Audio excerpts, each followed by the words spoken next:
अस्सलाम वालेकुम। जहाँ तक पहुँचे हमारा प्यार पहुँचे, पाकिस्तान से लेके पूरी दुनिया तक पहुँचे, तमाम इंसानियत तक पहुँचे, और इसी दुआ के साथ अपने प्रोग्राम का स्टार्ट कर रहे हैं। और आप देख रहे हैं आज का तड़का। आज के तड़के में जो है बहुत ही इंपॉर्टेंट चीज़ें डिस्कस होने वाली हैं, और सारी चीज़ें जो है ना वो बकरीद से रिलेटेड हैं।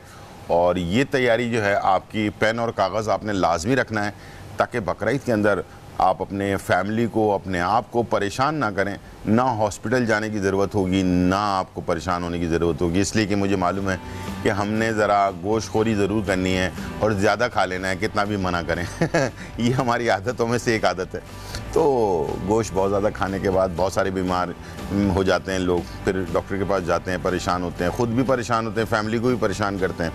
तो आज मैंने जो है ना ख़ास तौर पर हर्बलिस्ट शाह नज़ीर साहब को बुलाया है जी। और अस्सलाम वालेकुम जी, कैसे हैं आप? खैरियत से? ठीक ठाक हैं? तो इनसे मैंने कहा कि भाई हम जो आज का मौजू रख रहे हैं वो बेसिकली बकरीद से पहले इसलिए रख रहे हैं ताकि ये कि आप लोग जो खुराक खाते हैं, बहुत ज़्यादा ओवर ईटिंग भी करते हैं, गोश्त बहुत ज़्यादा खा लेते हैं, यूरिक एसिड बढ़ जाता है, ब्लड प्रेशर हाई हो जाता है, शुगर का मसला हो जाता है, और भी बहुत सारे मसले मसाइल हो जाते हैं, पेट की गर्मी, बदहज़मी, डायरिया, बहुत सारी चीज़ें। तो हमने सोचा क्यों ना आपको कुछ ऐसी रेमेडीज़ बता दी जाएँ ताकि वो आप पहले से अपने पास ख़रीद कर रख लें, ताकि जैसे कि हम गोश्त की तैयारी के लिए अंगीठी, बारबेक्यू, कोयला, सारी चीज़ें ख़रीद कर रखते हैं, तो इसी तरह से अपनी सेहत के लिए भी बहुत सारी चीज़ें आपने इकट्ठे अगर कर लें तो डॉक्टर से बच सकते हैं। इमरजेंसी की हालत में आप अपने आप की ट्रीटमेंट कर सकते हैं, ख़ुद भी, बच्चों को भी, बड़ों को भी, सबको ट्रीट कर सकते हैं अपने घर के अंदर, ठीक है। उसके बाद फिर आप डॉक्टर के पास चले जाएं, लेकिन आपको फ़र्स्ट एड अगर घर पे मिल जाए तो मैं समझता हूँ सबसे अच्छी बात ये हो जाएगी, ठीक है। तो चलते हैं, आज हम जिक्र करते हैं कि होता क्या है बेसिकली, किस तरह से ये मसला जो है ना क्रिएट होता है, और उसके बाद फिर ये प्रॉब्लम बढ़ती जाती है जी। गुलजार भाई देखें, इसमें बहुत सारे इश्यूज़ होते हैं। एहतियात जो करनी है वो कोलेस्ट्रॉल के पेशेंट्स ने करनी है, किडनी के पेशेंट्स ने करनी है, और इसके अलावा हाई बीपी के पेशेंट्स ने करनी है। इस चीज़ों का एहतियात कीजिएगा। देखें, गोश्त खा सकते हैं, लेकिन जो इस वक्त डायलिसिस के पेशेंट्स हैं तो उनके लिए तो ख़ास तौर पे ममनू है कि वो गोश्त वाली चीज़ें ना इस्तेमाल करें। और आम तौर पे जो लोग गोश्त खाना चाहते हैं तो वो कोशिश करें कि पेट भर के ना खाएं, भूख रख के खाएं, दिन में 2 बार खाएं, 1 औंस 2 औंस खा सकते हैं, इससे ज़्यादा ना खाएं। और क्योंकि ये दिन काफ़ी दिन तक चलता है ये गोश्त, कहीं भागा नहीं जा रहा। गोश्त आपके पास ही होगा, लाजमी आपने कल भी खाना है, परसों भी खाना है, इस तरह से बहुत सारे लोग रखते हैं। दूसरा ये कि गोश्त के साथ कुछ और चीज़ें हैं, जैसे कि सैलेड हो गया, सब्जियां हो गई, प्याज हो गया, इस टाइप की चीज़ें जो है ना वो जो गोश्त के साथ मैच करके जो है ना आपके अंदर प्रोटीन के अलावा फाइबर का जो है ना वो मिकदार अगर आपको पूरा कर ले तो उससे जो है ना वो गोश्त के जो असरात होते हैं बॉडी के ऊपर, जैसे नॉर्मल आदमी है, इसको कोई बीमारी भी नहीं है, लेकिन अगर उसको वो गोश्त के साथ साथ कुछ सब्जियां ले लें, फाइबर जैसे कि टमाटर है, खीरा है, प्याज है, इस टाइप की चीज़ों का एक सैलेड बनाकर वो भी साथ में इस्तेमाल कर लें, तो उससे क्या होता है कि ये आपके जिस्म के अंदर प्रोटीन भी जा रहा है, साथ में फाइबर भी जा रहा है, थोड़ा सा कार्बोहाइड्रेट भी जा रहा है, तो वो सारे कुछ मेल मिला के जो है ना वो आपके मैदे पे इतना ज़्यादा अफेक्ट नहीं करता है। जैसे अदरक लहसुन हुआ, एंटी कैंसर होता है, एंटी कोलेस्ट्रॉल होता है, आप इसका इस्तेमाल ज़्यादा करें, लेकिन कोशिश करें कि गोश्त की जो मिकदार बताई जा रही है आप वो उस मिकदार में इस्तेमाल करें। एहतियात जो करनी है वो किडनी के पेशेंट्स ने करनी है, और यूरिक एसिड के पेशेंट्स ने करनी है, शुगर कोलेस्ट्रॉल के पेशेंट्स ने करनी है, तो ये चीज़ों को आप मद्देनज़र ज़रूर रखिएगा। और तीसरी चीज़ ये होती है कि इसमें बाज़ लोगों का पेट फूलना शुरू हो जाता है, जैसे अफारा होना शुरू हो जाता है, गैसेस बनती हैं, बाज़ लोगों के पेट में जलन होती है, बाज़ लोगों को मैदे में जलन होती है, बाज़ लोगों के मुंह में छाले बनना शुरू हो जाते हैं। वो कहते हैं कि जी हमने तो गोश्त बहुत ज़्यादा खा लिया। वो ज़ाहिरी बात है, हर एक चीज़ की एक मिकदार होती है। बिल्कुल, जो मिकदार आपको हम बता रहे हैं 2 औंस बहुत होता है, बिल्कुल काफ़ी है एक वक्त के लिए। फिर उसके बाद आप रात में भी खाएंगे, फिर उसके अगले दिन भी खाएंगे, तो एक लिमिट पे रहें और उसमें नमक और इन चीज़ों का इस्तेमाल ज़रा कोशिश करें कि नॉर्मल हो। अच्छा, अगर मसाले जितने नॉर्मल होंगे उतना आपकी बीपी के लिए नुकसानदेह नहीं होगा जी। अच्छा, हमारे यहाँ जो चीज़ होती है वो रेड मीट, जो ये सारे मसले का बायस बनती है, जैसे कि यूरिक एसिड हो गया, हाई ब्लड प्रेशर हो गया, पेट की गर्मी हो गई। अच्छा, 2 किस्म की चीज़ें हो जाती हैं, किसी को कब्ज़ हो जाएगा, किसी को जो है ना दस्त लग जाते हैं, डायरिया टाइप की चीज़ हो जाती है। तो ये 2 एक्शन है मुख्तलिफ, यानी कि बॉडी के ऊपर डिपेंड करता है, किसी को दस्त हो रहे हैं तो किसी को कब्ज़ हो रहा है। एक ही चीज़ से 2 चीज़ें भी हो जाती हैं, ठीक है, तो दोनों के अलग अलग इफ़ेक्ट होते हैं। तो रेड मीट जो हमारे यहाँ जो कुर्बानी में ख़ास तौर पर इस्तेमाल होता है वो सारा रेड मीट ही होता है, वो बकरे का गोश्त हो, गाय का गोश्त हो या ये हो। लेकिन बकरे का गोश्त जो है वो गाय के गोश्त से थोड़ा बनिस्बत वो गर्म नहीं होता, यानी कि बॉडी को इतना ज़्यादा वो नुकसान नहीं पहुंचाता। लेकिन गाय का गोश्त जो है वो ज़्यादा नुकसान पहुंचाता है, ओवर ईटिंग अगर आप कर लें तो। लेकिन दुनिया भर में ये सारी चीज़ें खाई जाती हैं, लेकिन उसको मियाना रवि के हिसाब से अगर आप उसको इस्तेमाल करेंगे तो वो आपको फ़ायदा ही करेगा, नुकसान नहीं करेगा। और इसमें एक चीज़ मैं बताना चाहूँगा कि हाइपरटेंशन के पेशेंट्स होते हैं, जो हाइपरटेंशन के पेशेंट्स होते हैं वो भी जो है वो बीफ का इस्तेमाल जो है वो नॉर्मल करें, ज़्यादा ना करें, ओवर ईटिंग ना करें, क्योंकि हाइपरटेंशन के पेशेंट को गैसेस बहुत ज़्यादा बनती हैं। और इसके अलावा IBS के पेशेंट्स होते हैं, उनके साथ भी यही होता है। ये एक नफ्सियात की एक किस्म होती है, IBS इरिटेबल बाउल सिंड्रोम कहलाता है ये। तो इसमें ये है कि या तो डायरिया शुरू हो जाता है, या तो यूरिन चलना शुरू हो जाता है, गैसेस बनना शुरू हो जाती हैं, घबराहट, धड़कन तेज़, और किसी चीज़ में मुतमईन ना होना। तो उनको भी चाहिए कि अगर बीफ या मटन इस्तेमाल करें तो मियाना रवि से करें, ज़्यादा पेट भर के ना खाएं, इतना खाएं कि अच्छा लग गया, खा लिया, फिर उसके बाद रात को, फिर उसके अगले दिन, इस तरीके से। साथ में एक दिन आप सब्जी का इस्तेमाल करें साथ में। 3 टाइम, अच्छा मैंने ऐसे लोग देखे हैं जो तीनों टाइम खाएंगे, तीनों टाइम खाएंगे, सुबह भी खाएंगे, नाश्ते में भी, दोपहर में भी खाएंगे, रात को भी खाएंगे, भाई कोई मसला नहीं। अच्छा, बीच में मौका लगा तो बारबेक्यू भी लेके बैठे तो भाई एक टाइम खा लें, ज़रूरी नहीं कि दूसरे टाइम आप कुछ और चेंज कर लें, ताकि बॉडी को जो है ना वो थोड़ा सा रिलैक्स मिल जाए। अच्छा, एक और बीमारी है जिसके अंदर ये रेड मीट और ख़ास तौर पर बीफ बहुत ज़्यादा नुकसानदेह है, वो भी मैं आपको बता देता हूँ। वो है बीफ, और वो है पोस्टेड ग्रैंड के लिए। पोस्टेड की जो बीमारी है उन लोगों के लिए बीफ जो है ना वो नुकसानदेह है। ये आगे जाकर बीफ का अगर ओवर ईटिंग आप करेंगे बीफ की, तो ये आपको पोस्टेड का कैंसर भी जो है ना बना देता है ये, और ये बिल्कुल साबित है इस बात पे। तो पोस्टेड ग्रैंड के जो लोग हैं वो भी जो है ना बीफ वगैरह का इस्तेमाल करते हैं, बहुत ज़्यादा एहतियात करके, थोड़ा थोड़ा सा जो है ना पोर्शन वाइज जो है ना वो आप इस्तेमाल करें तो थोड़ा बहुत चेक लें। गुलजार भाई, आपकी बात बिल्कुल बजा है और 100% आपने अच्छी बात बोली है। जो प्रोस्टेट ग्लैंड्स का पेशेंट होता है, जब वो बीफ या मटन या गोश्त वाली चीज़ें इस्तेमाल करता है ना, तो उस रात को उसे यूरिन बहुत ज़्यादा तंग करता है। जैसे ही सर रखता फिर यूरिन आ जाता है, सर रखता फिर यूरिन आ जाता है, इस कदर परेशान करता है। तीसरा जो टेंशन देता है वो पाइल्स के पेशेंट्स को, बवासीर के जो मरीज होते हैं, वो भी बहुत ज़्यादा एहतियात करें रेड मीट से, और इसमें यह है कि मसालों से भी, वरना ये मस्से इसके उभरना शुरू हो जाते हैं, बाज़ लोगों को बहुत परेशानी का सामना करना पड़ता है। बिल्कुल बिल्कुल सही बात है। तो ये बहुत इंपॉर्टेंट चीज़ पर हमने डिस्कस की है, और उम्मीद है कि ये आप पेन और कागज़ के साथ अपने पास लिख कर रख लीजिएगा, और इसके साथ हम आपको फार्मूला भी बताने वाले हैं अगले ब्रेक में, ताकि ये कि आप अपने पास तमाम जो फार्मूलाज हैं वो तमाम चीज़ें आपके पास हों, और ये चीज़ें अभी से परचेज़ करके रख लीजिएगा, ताकि ये कि आपको जो है बकरा ईद के दिनों में, ईद के दिनों में डॉक्टर के पास जाना ना पड़े, आप खुद ही अपना ट्रीटमेंट जो है ना खुद कर सकें। टाइम हो गया ब्रेक का, छोटा सा ब्रेक लेते हैं और फिर वापस आते हैं।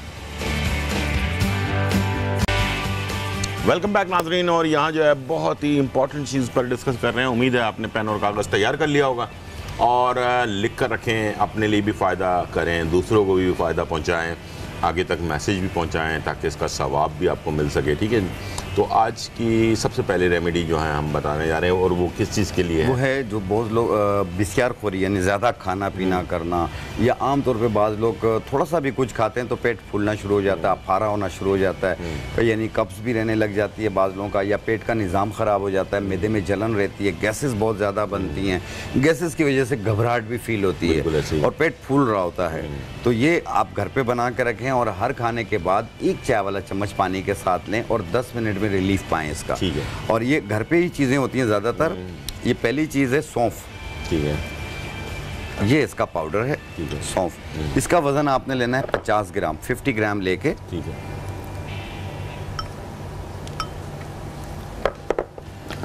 दूसरी चीज़ है ये पुदीना। पुदीना देसी मिल जाए या पहाड़ी मिल जाए, दोनों काम करती हैं ये इसका साबुत है, और ये इसका पाउडर है। ठीक है, पुदीना पाउडर। लेकिन आप इन सबको साबुत लेके एक ही मशीन में मिला के पाउडर भी बना सकते हैं। इसका वज़न भी आपने लेना है 50 ग्राम। ये है आंवला खुश्क। ठीक है, आंवला खुश्क, ये इसका पाउडर है, इसका वज़न भी 50 ग्राम ही लेना है। ठीक है।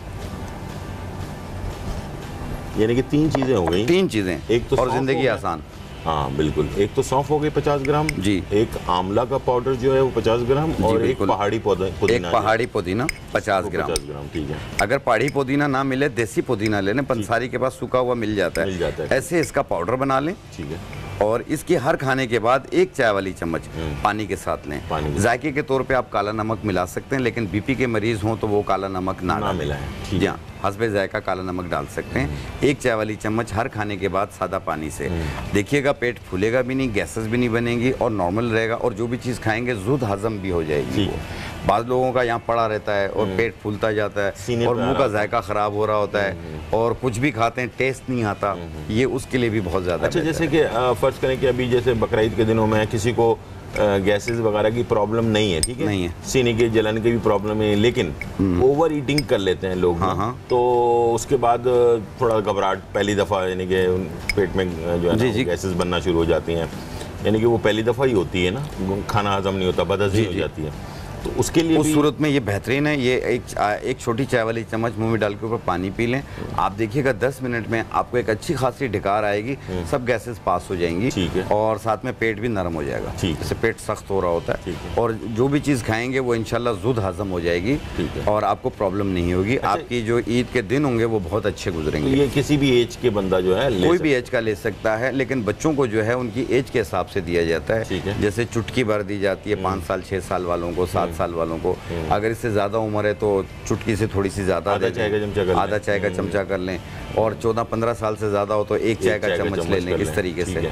लेकिन छोटे बच्चों को ना दें, छोटे बच्चों को अपने मौलिज के मशवरे से दें, ज़्यादा बेहतर है। तो अच्छा, दोबारा से एक दफ़ा हम रिपीट कर रहे हैं, ताकि ये कि आप अपने पास प्लीज़ इसको ये चूरन बना के रख लें, ताकि ये बकरीद आने वाली है तो इसमें आपको जो भी प्रॉब्लम हो रही है उसका बेहतरीन जो है ना रिज़ल्ट आपको मिल जाए और प्रॉब्लम जो है दूर हो जाए। और कोशिश कीजिएगा कि इसे आप अभी से तैयारी करके रख लें, ताकि बकरीद के दिनों में फिर टाइम आपको नहीं मिलेगा, चीज़ें मिलना मुश्किल हो जाएंगी।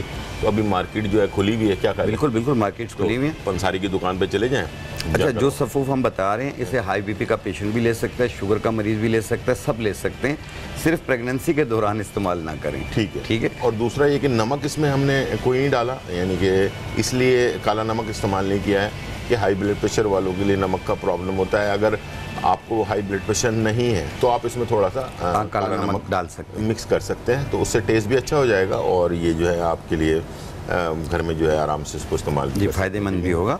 इसमें टोटली 3 चीज़ें हैं, सौंफ 50 ग्राम, पहाड़ी पुदीना 50 ग्राम और आंवला 50 ग्राम। ये 3 चीज़ें हैं। 50-50 ग्राम लेके ऐसे मिलाकर बारीक पाउडर बना लें और इसकी 1 चाय वाली चम्मच हर खाना खाने के बाद सादा पानी से। ठीक है, ठीक। कंटिन्यू कुछ अर्सा भी इस्तेमाल कर सकते हैं, ठीक हो जाए तो रोक लें, अदरवाइज़ ये है कि आपके ईद का सीज़न बहुत अच्छा गुजर जाए। अच्छा, एक सवाल ये था कि जो हाई ब्लड प्रेशर के पेशेंट होते हैं उनके साथ अक्सर ये होता है कि जब वो मीट ज़्यादा इस्तेमाल करते हैं, यानी कि वो जो रेड मीट कोई भी हो, मटन हो या बीफ हो या इस टाइप की चीज़ें, उनको क्या एहतियात करनी चाहिए, किस चीज़ से, यानी कि कौन सी ऐसी ट्रीटमेंट करके रखनी चाहिए या कौन सी चीज़ अपने पास ऐसी रखनी चाहिए जिससे जो है ना वो अगर ब्लड प्रेशर हाई होने लगे, घबराहट शुरू हो जाए या पसीना वसीना आने लग जाए, तो क्या चीज़ ऐसी? देखिए, सबसे बेहतरीन चीज़ें उनके जो डॉक्टर की दवाएं वो उनको तो वक्त पे देनी चाहिए। बिल्कुल, बिल्कुल। दूसरी चीज़ ये है कि सौंफ का इस्तेमाल करें, सौंफ ज़्यादा बेहतर है, गैसेस को ख़त्म करती है। जैसे कि इसे पुदीना है, ये भी नेचुरल चीज़ है, ये आप इस्तेमाल, घबराहट ख़त्म हो जाएगी। अगर आपको हिचकी शुरू हो जाती है, बाद लोगों को हिचकी शुरू हो जाती है और वो कई कई दिन तक चल रही होती है, तो ऐसी सूरत में 4 पत्ते ताज़ा पुदीना के और 1 इलायची, सब्ज़ इलायची, इसे 1.25 कप पानी में डाल के जोश दे दें। एक जोश दे के उतार के ठंडा करके छान के आधा कप उसी टाइम पी लें, आधा कप 2 घंटे के बाद पी लें। इंशाल्लाह ताला ये हिचकी की शिकायत है, ये इसी दौरान ख़त्म हो जाएगी। 4 पत्ते पुदीने के, 4 पत्ते पुदीना के और 1 इलायची, छोटी इलायची, इसको 1.25 कप पानी में डाल के जोश दे दें। एक उबाल आ जाए, इसे उतार लें। फिर जब ये ठंडा हो जाए तो उसका आधा कप उसी वक्त पी लें, आधा कप 2 घंटे के बाद पी लें। ये उनके लिए भी बेहतर है जिनको फूड पॉइजन की शिकायत रहती है, उनके लिए भी बहुत ज़्यादा बेहतर है। और जिनको हिचकी की शिकायत रहती है, जो दवाइयाँ खाने से भी बंद नहीं होती है, आप ये करके देख लें इंशाल्लाह। ये मेरी ज़िंदगी का तजुर्बा है। शुगर पेशेंट होते हैं, डायबिटिक पेशेंट्स जो हैं, उनके लिए भी ये जो गोश्त होता है ये अच्छा नहीं होता है? नहीं, बिल्कुल अच्छा नहीं होता, बहुत ज़्यादा मिकदार में बिल्कुल नहीं अच्छा होता। आप थोड़ा थोड़ा जैसे 1 औंस 2 औंस इतना खा सकते हैं, ठीक है। इससे ज़्यादा ना खाएं, ये बिस्यारखोरी में आ जाता है। बहुत ज़्यादा प्रोटीन भी अच्छा नहीं होता और ये खास तौर पे किडनीज के पेशेंट के लिए भी बहुत नुकसानदेह, बीपी के पेशेंट और वैसे भी अपना कोलेस्ट्रॉल के लिए पेशेंट होते हैं उनकी तो वैसे ही किडनी कमज़ोर होती है, किडनी कमज़ोर हो जाती है, क्योंकि जब बीपी और शुगर अप एंड डाउन होता है तो उनका यूरिया, जिसे बन क्रेटिनाइन कहते हैं, और यूरिक एसिड और क्रेटिनाइन ये अप एंड डाउन होना शुरू हो जाता है, जिसकी वजह से किडनी वीक हो जाती है। तो इसलिए अगर ऐसी कॉम्प्लिकेशंस हो, अपने फौरी मौलिज से ज़रूर रब्ता करें। ठीक है। और कोशिश करें कि गोश्त की जो मिकदार मैं बता रहा हूँ 1 औंस 2 औंस, ज़्यादा ही अच्छा लगा तो 2 औंस आप इस्तेमाल करें, इससे ज़्यादा ना करें। ठीक, एक दिन में? ठीक है। और उसमें यह है कि पानी का टेक कम से कम 14 गिलास रखा करें, सुबह से लेकर रात तक, हर 1 घंटे बाद 1 गिलास पिएं, ताकि यूरिन के साथ आपकी कैलोरीज भी वो निकलती जाएं। ठीक है। तो उसमें बेहतरी आ जाएगी। और तीसरी चीज़ ये है कि जो जैसे मैंने अर्ज़ किया कि जो डायलिसिस के पेशेंट्स हैं वो तो बिल्कुल गोश्त इस्तेमाल ही ना करें, और जो किडनीज़ के पेशेंट्स हैं वो भी अपने मौलिज के मशवरे से करें कि वो कितनी मिकदार कर सकते हैं, क्योंकि मेरी जो नॉलेज है उसमें जब यूरिक एसिड, क्रेटिनाइन, यूरिया ये वगैरह बढ़ रहे होते हैं तो मैं गोश्त वाली चीज़ें वैसे ही बंद कर देता हूँ। ठीक है। तो इसलिए बहुत एहतियात अफसोस से बेहतर। प्रोटीन भी आने लग जाता है ना उसमें, बाज़ लोगों को यूरिन में प्रोटीन आना शुरू हो जाता है, बाज़ लोगों को और दूसरे कॉम्प्लिकेशंस होती हैं, क्योंकि उस वक्त पेशेंट खुद समझ रहा होता है या उसका मौलिज समझ रहा होता है उसे। बिल्कुल ऐसे ही। तो खुद से कोई चीज़ जो है ना अपने मर्जी से जो है आप रद्द-बदल ना करें। ठीक है। अच्छा, एक ऐसी चीज़ जो बहुत ज़्यादा लोगों को मुश्किल में डाल देती है और वो है यूरिक एसिड, और रेड मीट से तो ऑटोमेटिकली यूरिक एसिड बढ़ जाता है, तो इसके बारे में आपका? देखिए, जो यूरिक एसिड होता है इसकी नॉर्मल रेंज जो होती है वो 6.7 के अंदर होनी चाहिए। 6.7 के साथ समझ लें कि आपका बॉर्डर लाइन शुरू हो चुका है। तो इसलिए आप कोशिश करें कि जब भी आपको यूरिक एसिड या यूरिया या क्रेटिनाइन बढ़ रहा हो तो उस सूरत में आपने मीट का इस्तेमाल नहीं करना, आपने चने की दाल नहीं इस्तेमाल करनी है, लोबिया नहीं करना, टमाटर, पालक, मेथी, इन चीज़ों को अवॉइड करना है। और दूसरा ये है कि चावल जैसे होते हैं उसमें भी रेत होती है जो कि पता नहीं चलती, हमारे अंदर जाती है, वो किडनीज में इन्फेक्शन पैदा करते हैं, जो कि यूटीआई का सबब भी बनते हैं। तो जिन लोगों का भी जैसे यूरिक एसिड अगर बढ़ रहा हो तो वो 2 जड़ी बूटियाँ जैसे तुफ़्म करफ़स और सरफुका बूटी, ये दोनों आधी चम्मच 1 गिलास पानी में डालें और सुबह निहार पेट छान के वो पानी पी लें। एक टाइम रोज़ाना कम से कम महीना 1.5 महीना इस्तेमाल करें और गोश्त वाली चीज़ें बंद कर दें, आपका यूरिक एसिड इंशाल्लाह कंट्रोल में आ जाएगा। ठीक है। वापस ब्रेक की तरफ जा रहे हैं और वापस आने के बाद और भी जो बीमारियां हैं उसके बारे में बात करेंगे कि जिसके अंदर जैसे हेपेटाइटिस है उनके लिए क्या एहतियात करने की ज़रूरत है। छोटा सा ब्रेक और फिर वापस आते हैं।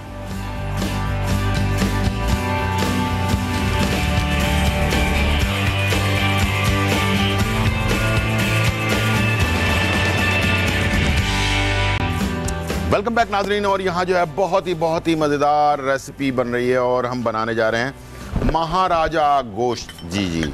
और महाराजा गोश्त बनाने के लिए हमने पसंदे लिए और इसको हैमर कर लिया है। ठीक है। हैमर करने के लिए किचन हैमर होता है, उससे कर लें, सिलबट्टे से में कर लें, या फिर जो बेलन होता है ना हमारे पास रोटी पकाने वाला, उससे आप ज़रा कूट लें गोश्त को। और अभी बकरा ईद में आपके पास जो गोश्त होगा उससे ये रेसिपी ज़रूर बनाएं। ये भुनी हुई से सिंपल सी रेसिपी होती है, लेकिन ये बकरा ईद पे लोग अक्सर जो है ना घरों पर मुख्तलिफ़ तरीक़ों से तैयार करते हैं। तो मैंने सोचा कि आपको महाराजा गोश्त जो है वो बनाना सिखाऊँ और इंशाल्लाह मुझे उम्मीद है कि ये आप इंजॉय करेंगे।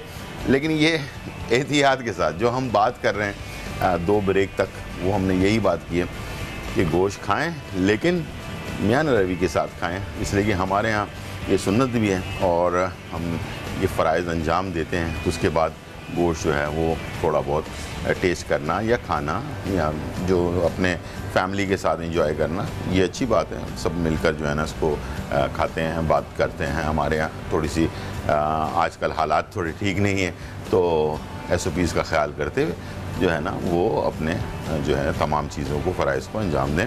और एक ज़रूरी चीज़ है और इसको लाजमी हमने करना है, लेकिन एहतियात साथ में ज़रूर करनी है। ठीक है जी। और एहतियात के ऊपर जब बात हो रही है तो मैं हेपेटाइटिस एक ऐसी बीमारी है जिसके अंदर बहुत सारे मसले मसाइल होते हैं, तो मैं चाहूँगा कि हकीम साहब से हेपेटाइटिस के ऊपर भी बात करें। ठीक है जी। हकीम साहब। जी गुलजार भाई, जिनको भी हेपेटाइटिस की शिकायत है वो तो गोश्त पे बहुत एहतियात करें, ठीक है। जिस तरह एक उनसे इस्तेमाल कर सकते हैं, लेकिन अपने मौलिज का मशवरा भी जारी रखिएगा। और जिन लोगों को भी हेपेटाइटिस की शिकायत रहती हो तो वो मकोदाना और तुख्म कासनी आधी चम्मच 1.25 कप पानी में डाल के जोश दे के कहवा बना लें। 1 कप सुबह किसी भी वक्त बनाकर पिएं, 1 कप शाम को किसी भी वक्त बनाकर पिएं, और ये कुछ अर्सा इस्तेमाल करें। इंशाल्लाह ये फैटी लीवर के लिए बहुत बेहतरीन है और मुंह की कड़वाहट को भी दूर करेगी। और जो फैटी लीवर यानी जिगर के गिर्द जो चर्बी आ जाती है, ये उसे ख़त्म करने में मदद देती है और हेपेटाइटिस के असरात को भी ख़त्म करने में मदद देती है।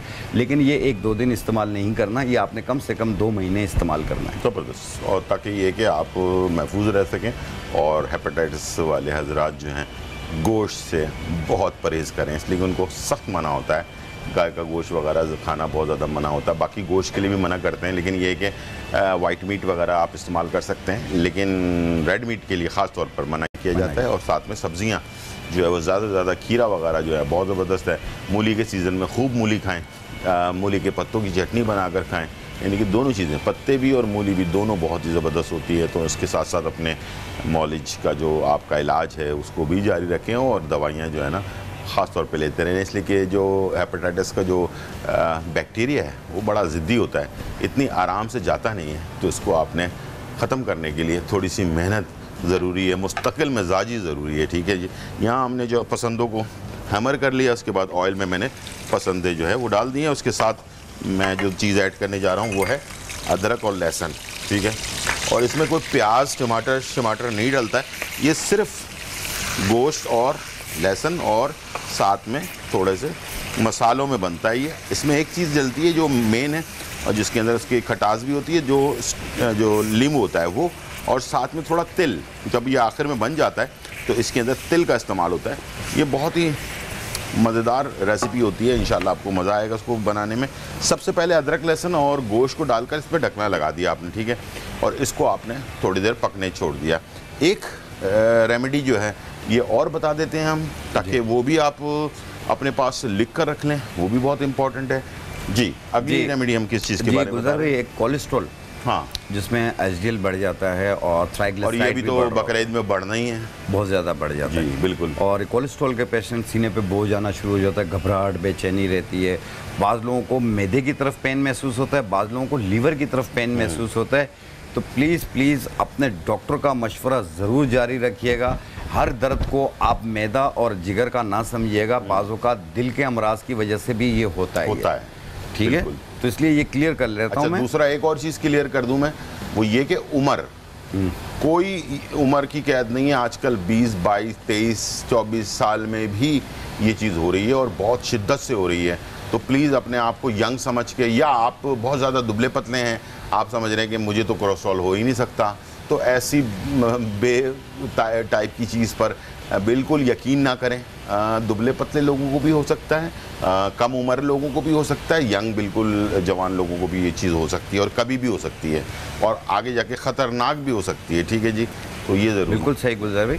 इसमें यह है कि आपका HDL जो है वो 200 के अंदर होना चाहिए, जो कोलेस्ट्रॉल है, और जो ट्राइग्लिसराइड है वो 150 के अंदर होना चाहिए, 150 के अंदर होना चाहिए।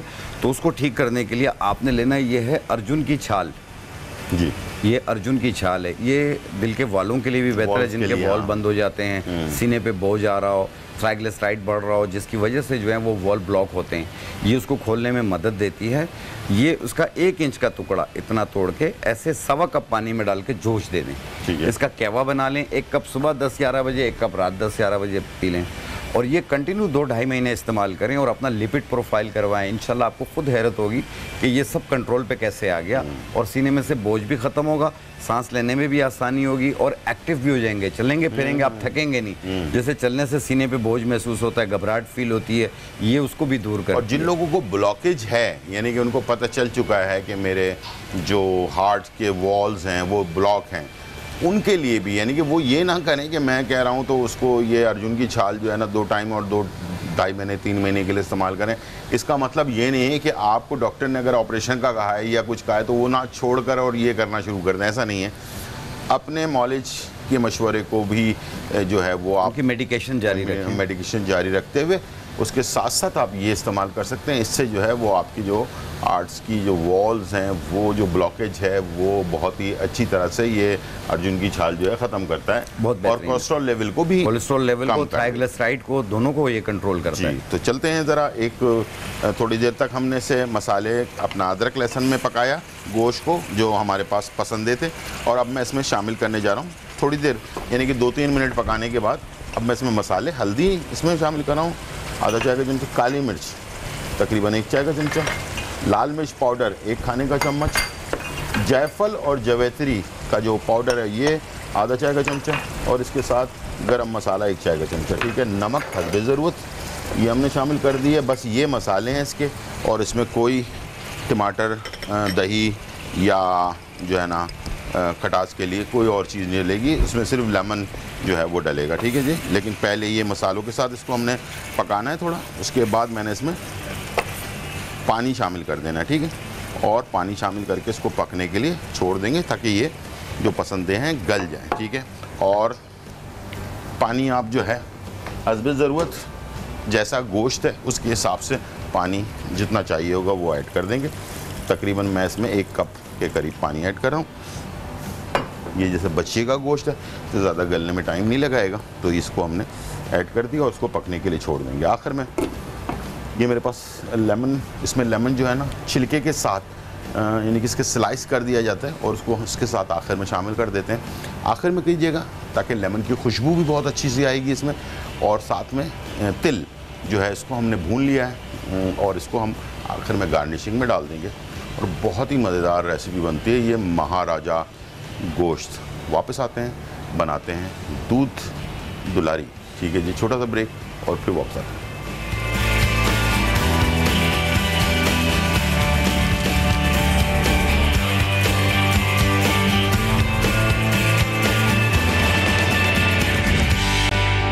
वेलकम बैक नाज़रीन। और यहाँ जो है महाराजा गोश्त तैयार हो रहा है और साथ में जो है ना मैंने जो है दूध, मेवा दूध जो है वो तैयार करना है, इसलिए कि ये मेवा दूध जो है ना ये बड़ा मज़ेदार चीज़ होती है। इसको जो है ना ठंडा करके बॉटल में, आपने अक्सर दूध वाले की दुकान पर जो है ना ठंडी बोतल आपने दूध की पी होगी, तो वो जो है उसको कहते हैं मेवा दूध, ठीक है। ये मैं बना इसलिए रहा हूँ कि जब आप बकरीद में ना गोश्त खाने वाले हों तो उससे पहले ये मेवा दूध आप पी लें या इसके खाने के बाद पी लें, तो उससे भी जो है ना आपके मैदे में जो है ना वो प्रॉब्लम जो होगी, तेज़ाबियत जो है ना वो नहीं होती है।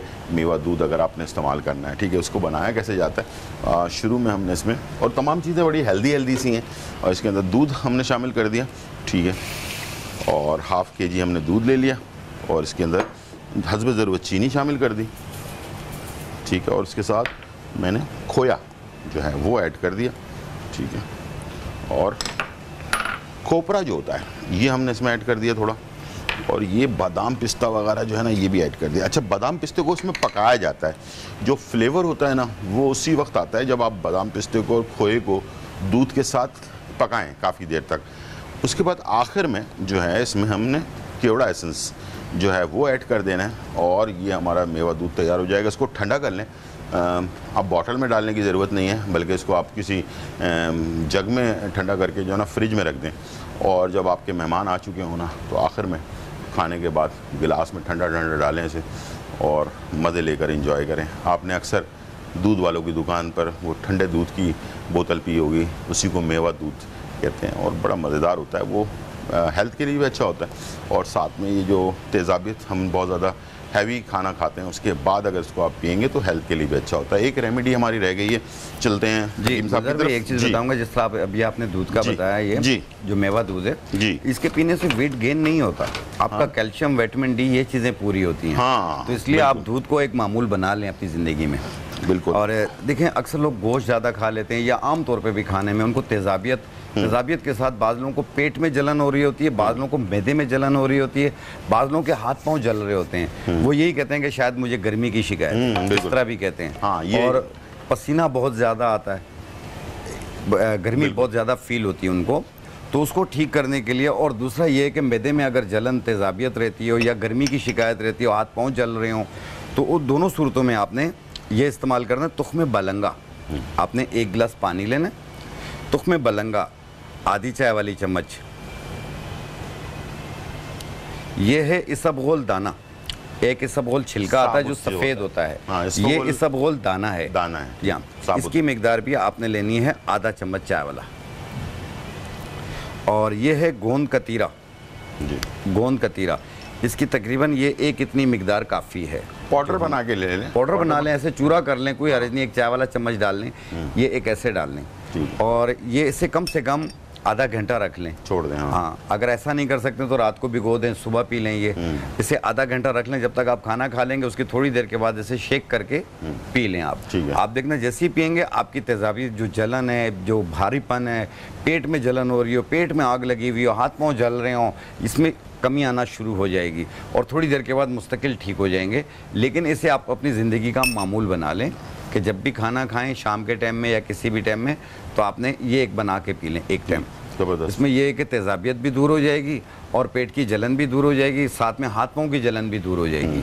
अच्छा, ये मैं आपको रिकमेंड करूँगा, ये जो चीज़ अभी आपको बताई गई मैं दोबारा दोहरा देता हूँ, इसको हम दोहरा देते हैं। और मैं अक्सर इस्तेमाल करता हूँ निहार मुँह, ठीक है। जब भी मुझे कोई मैदे में तेज़ाबियत रहती है या मुंह में छाले वगैरह हो जाते हैं ना, तो इसको ख़त्म करने के लिए मैं इसको निहार मुंह जो है ना इस्तेमाल करता हूँ। रात में भिगो देता हूँ, सुबह इसको पी लेता हूँ। उसके बाद अगर मुझे जैसे पता होता है कि आज मैंने ज़रा थोड़ी सी हैवी चीज़ें खानी है तो ये मैं निहार मुंह ले लेता हूँ, आधे पौन घंटे के बाद नाश्ता कर लेता हूँ और उसके बाद ये पूरा दिन मुझे जो है ना बड़ा रिलैक्स करती है। तो उसको कोशिश करें कि दिन के टाइम में लें, ठीक है। सुबह निहार मुंह ले लें या दोपहर के टाइम ले लें, रात को टाइम कोशिश करें कि ना लें, ठीक है। कोशिश करें कि इसको दिन में ले लें। तो ये मैंने देखा है कि दिन में ये बहुत ज़्यादा फ़ायदा करती है। और दोबारा से इसको रिपीट कर देते हैं, ठीक है जी हकीम साहब। जी गुलजार भी, इसमें हमने डाला तुख्मे बालंगा आधी चम्मच, इसबगोल दाना ये भी आधी चम्मच और गोंद कतीरा एक टुकड़ा। अगर पिसा हुआ हो तो आधी चम्मच ले लें। इस तरीके से एक गिलास पानी में डाल लें। आप देखना ये आस्ते आस्ते फूलता जा रहा है, देखें। अच्छा, ये गोंद कतीरा भी आस्ते आस्ते फूल जाता है, मेल्ट हो जाता है इसमें, ठीक है। और इसकी तासीर जो है वो ठंडी होती है और एंटी गैस है, एंटी तेज़ाबियत है। ये मुंह के छालों के लिए भी बहुत ज़्यादा बेहतर है, हाथ पाँव की जलन के लिए भी बेहतर है। अगर आपको गर्मी बहुत ज़्यादा फील होती हो, ये उसके लिए भी बहुत बेहतर है। ये अक्सर लोग कहते हैं ना कि यार वो मैदे में गर्मी हो रही है, और गर्मी होती इसीलिए मैदे के अंदर है कि हम बहुत ज़्यादा ओवर ईटिंग जब करते हैं या गोश्त ज़्यादा खाते हैं तो उस वक्त ये प्रॉब्लम बढ़ जाती है, ठीक है। तो उन लोगों के लिए ये लाजमी ख़रीद के रख लें। तुख्मलंगा जो है ना, आपको तुख्मलंगा जो है ये मिल जाता है मार्केट में बहुत सस्ता, जो है ना ये अपना क्या नाम है इसबगोल दाना, ये जो है ये भी आपको मिल जाएगा बहुत ही आराम से, सस्ता भी होता है, ये भी आराम से आपको आसानी से मिल जाएगा। और तीसरी चीज़ जो है इसके अंदर वो गोंद कतीरा, इसको ले लें, इसका पाउडर बना लें, ठीक है। ये सारी चीज़ें आपको पंसारी की दुकान से मिल जाएंगी। ये सारी चीज़ें लेकर रख लें प्लीज़। मैं बार बार कह रहा हूँ कि बकरीद के दिनों में अपनी फैमिली को परेशान ना करें, क्या खाएं, ख़ुद भी महफूज रहें, अपने फैमिली को भी महफूज रखें, ताकि ये कि ये सारी चीज़ें आपके पास होंगी तो आप जो है ना अपनी लाइफ इंजॉय कर सकते हैं, ठीक है जी। और डॉक्टर के पास जाने की ज़रूरत नहीं। गुलजार भी एक चीज़ बता दूंगा, इसे डायबिटिक पेशेंट भी ले सकता है, इसे हाई बीपी का पेशेंट भी ले सकता है, हेपेटाइटिस का पेशेंट भी ले सकता है। ये ठंडी चीज़ें। और दूसरा ये है कि ना इसमें कोई मिठास है, ना इसमें कोई नमक है, हाँ, सब इसे इस्तेमाल कर सकते हैं। ना मीठा है, ना खट्टा है, ना कुछ और है, बाकी बिल्कुल नॉर्मल चीज़ है, ठीक है जी। उसको आप वो करें। और यहाँ मेरे पास दूध जो है ये बॉयल हो रहा है, जितना इसको धीमी आंच पे पकाएंगे, थोड़ा गाढ़ा करेंगे, जैसे वाइटनेस ख़त्म होकर हल्का सा इसमें पीलापन आना शुरू हो जाएगा दूध के अंदर, तो समझ लें कि ये दूध आपका फाइनली तैयार है। इसके अंदर थोड़ा सा हमने केवड़ा एसेंस ऐड कर देना है, तो इसकी खुशबू जो बहुत अच्छी सी होती है केवड़ा एसेंस की, जो है ना ये लास्ट में डालिएगा जब ये गाढ़ा हो जाए, ठीक है। उसके बाद इसको ठंडा कीजिएगा, ठंडा करने के बाद इसे इस्तेमाल करें। ये भी मैंने आपको ऐसी चीज़ बता दी है कि जो आपके हेल्थ के लिए ज़बरदस्त है। दूध और दही का इस्तेमाल तो लाजमी रखें, घर पे लाजमी आपके पास होना चाहिए। छाछ बहुत अच्छा काम करती है। खाने पीने की चीज़ें बता देता हूँ। छाछ हम अगर मार्केट से नहीं मिलता है तो आप घर पर बना सकते हैं। छाछ 2 टेबल स्पून आपने ये एक बड़े वाले जग में ना 2 टेबल स्पून आपने इसमें दूध डाला, 2 टेबल स्पून इसमें आपने दही डाला और इसको ग्राइंडर मशीन में खूब चलाएं। ये पानी बन जाएगा वाइट कलर का पानी, और इसको ठंडा करके जो है ना ये दिन में 3-4 दफ़ा लगातार खुद भी पिएँ, बच्चों को पिलाएं। कुछ है नहीं है तब भी पिएँ, ये बेहतरीन है। इस मौसम के अंदर जो अभी आजकल गर्मी का मौसम है, ये आपके मैदे को ठंडा रखेगा, आपकी सेहत अच्छी रखेगा और ज़बरदस्त लाइफ जो है गुजरेगी इंशाल्लाह, मुझे उम्मीद है। और सस्ती की सस्ती है, हेल्दी की हेल्दी चीज़ है, और भी बहुत सारी चीज़ें हैं, सबसे चीज़ें आपके साथ शेयर करेंगे। लेकिन टाइम हो गया ब्रेक का, छोटा सा ब्रेक और फिर वापस आते हैं।